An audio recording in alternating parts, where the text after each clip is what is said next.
আসসালামু আলাইকুম, স্বাগতম ফুটবল ক্লাসরুম বিডিতে। লিওনেল মেসি একটা নাম, একটা আবেগ, একটা ইতিহাস। 2022 কাতার বিশ্বকাপ জয়ের মাধ্যমেই অনেকেই বলেছিল মেসি ফুটবলকে সম্পূর্ণ করে ফেলেছেন। Champions League, Copa America, Ballon d'Or আর অবশেষে বিশ্বকাপ, ফুটবলে জেতার মতো প্রায় সব কিছুই জিতে ফেলেছেন তিনি।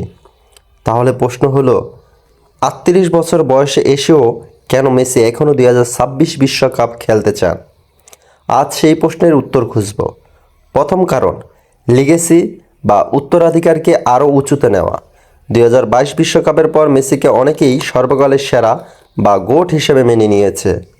কিন্তু যদি তিনি টানা দ্বিতীয়বার বিশ্বকাপ জিততে পারেন, তাহলে তার কেরিয়ার এমন এক উচ্চতায় পৌঁছাবে যেখানে খুব কম ফুটবলারই কখনো পৌঁছতে পেরেছে। আরেকটি বড় কারণ হলো আর্জেন্টিনার এই দলের সঙ্গে তার বিশেষ সম্পর্ক। লিওনেল স্কলোনির দল এখনও মেসিকে কেন্দ্র করেই এগিয়ে যাচ্ছে। 2026 বিশ্বকাপ স্কোয়াডে মেসিকে রাখা হয়েছে, যদিও তিনি পুরোপুরি ফিট নন।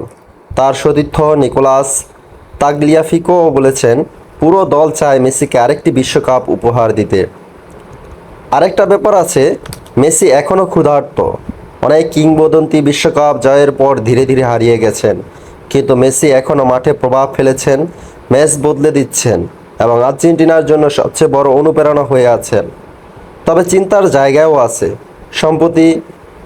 সম্প্রতি ইন্টার মায়ামির হয়ে খেলতে গিয়ে তার হামস্ট্রিং নিয়ে কিছু সমস্যা দেখা গেছে। বিশ্বকাপের আগে তার ফিটনেস এখনও বড় আলোচনার বিষয়।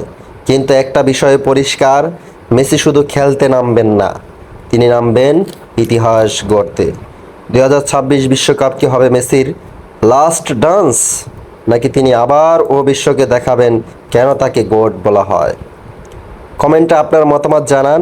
আর ফুটবলের প্রতিদিনের খবর, বিশ্লেষণ ও গল্প পেতে ফলো করুন ফুটবল ক্লাসরুম বিডি। ধন্যবাদ।